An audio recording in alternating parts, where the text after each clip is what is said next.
So I found this document. It's called A List of Interesting Questions for People to Get to Know Their Friends, Families, Lovers, Coworkers, and Nemesis and Selves Better. 308 questions. I'm going to go through some of the questions until I feel like stopping. And maybe this could be an ongoing series. What is the smallest thing that you are grateful for? I'm grateful that I am happy. I'm grateful that I wake up and I want to be here and I want to do things. I'm grateful for that. There was a time where I was like super depressed in high school and stuff, and I hated being awake and I didn't want to be here anymore and I didn't want this and this and that. So I really am just grateful for like being alive, being here, and being happy. Who has had the most positive impact on your life? I would say the person who's had the most impact on my life would be my dad. I talk really highly of my dad. I like my dad a lot. He is like the bestest person ever. I want my kid in the future, if I have a kid, I want them to view me the same way that I view my dad. Like if I could achieve that, I feel like I was successful with my child because I look up to my dad so much. I love him a lot. He's like the best person ever. I cried for months after he left and he moved out to go live in his other house. I cried every night. Just like, oh, my dad's not living with me anymore. And then after that first month, it was like, I would cry like once a week. And then it went to crying like once every now and then. I still cry over it. I was living on my own with Kotaru for like 6 months. And I still cry about it to this day. Like, if my child can view me the same way I view my dad, I'd be the richest person ever, you know? So I hope my dad knows just how rich he is with how I be talking about him. If you were an inanimate object, what would you be and why? Oh, I know. I'd be your favorite sweater, like your favorite winter coat or your favorite sweater that you wear all the time, so that I can go with you wherever you want. Or maybe your phone, so that I could be in your pocket and we could be together all the time. What is something you're terrible at but wish you could do well?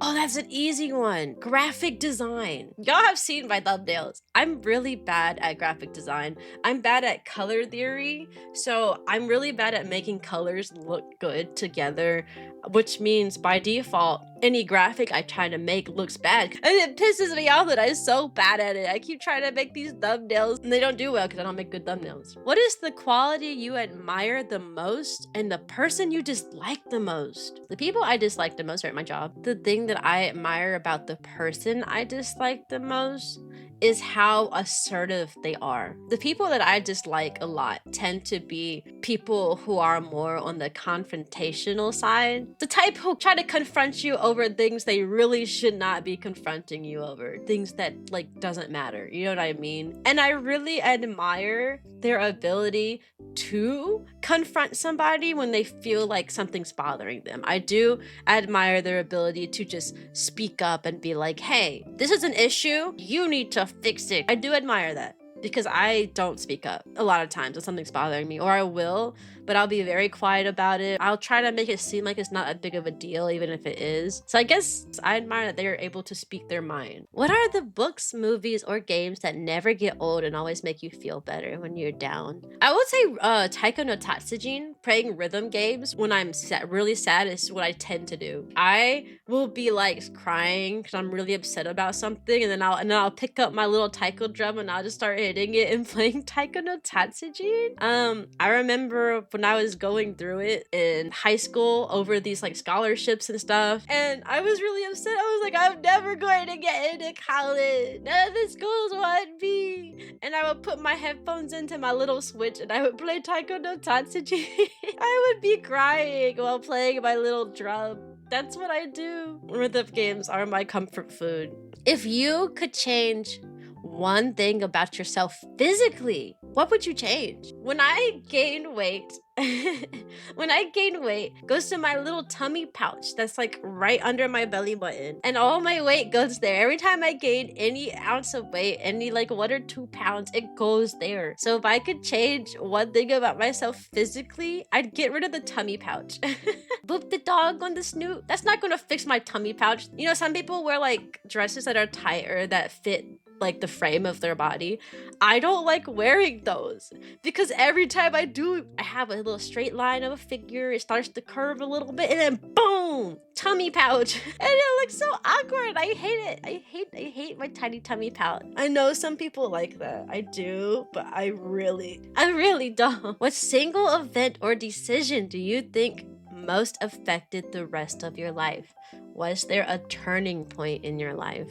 So I told y'all when I was in high school, I was like super emo, super depressed, super unhappy with my life. Like my thought processes were like really bad. And I think my best decision I could have made during that time was swallowing my pride and going to my parents and letting them know, hey, I'm depressed. I would like therapy. First, it sucked, right? It got worse before it got better. I told my parents and they were like, oh my gosh, have you tried praying? You're just depressed because you like Pokemon, which is the devil, and you need to pray more. So first it was just like, oh my gosh, wow, I wish I hadn't said anything.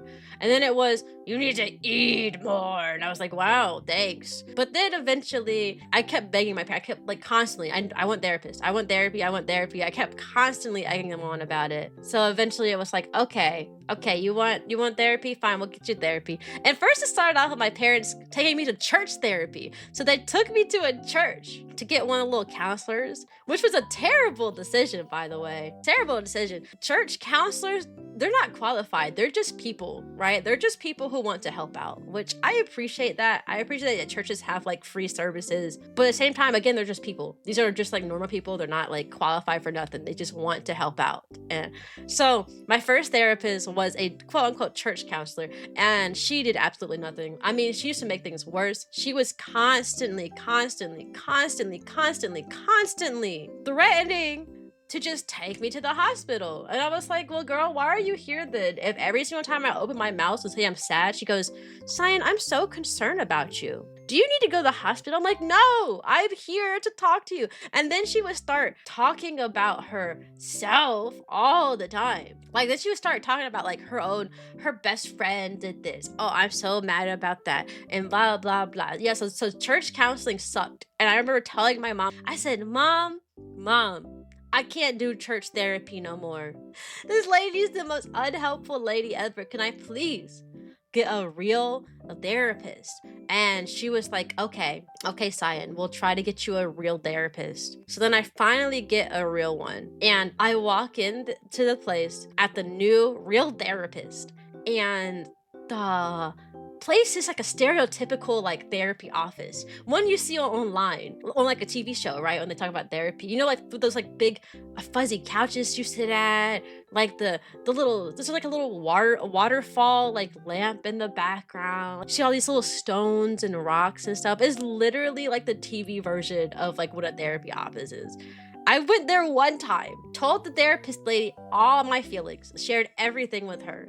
I left the building, and then my mom was like, something feels off about that place. And then I wasn't allowed to go there ever again.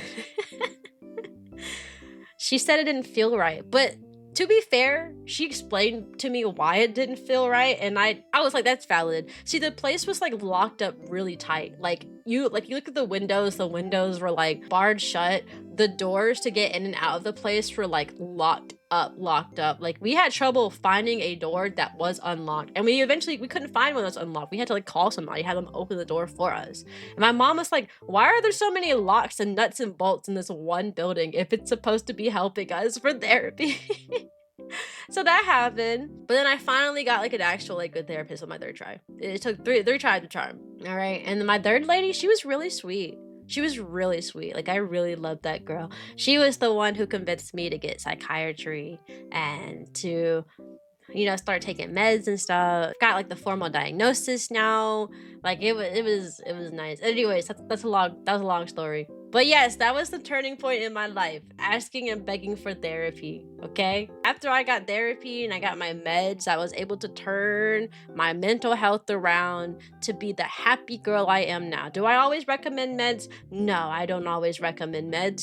I recommend you do other stuff first. Therapy is not for everybody. Meds are not for everybody. I always think they're worth trying. Try therapy before you say Therapy won't help me. How you know that? You haven't tried it, you know. What is the one thing that you made that you're most proud of? Oh, that's so easy. I'm the most proud of this channel.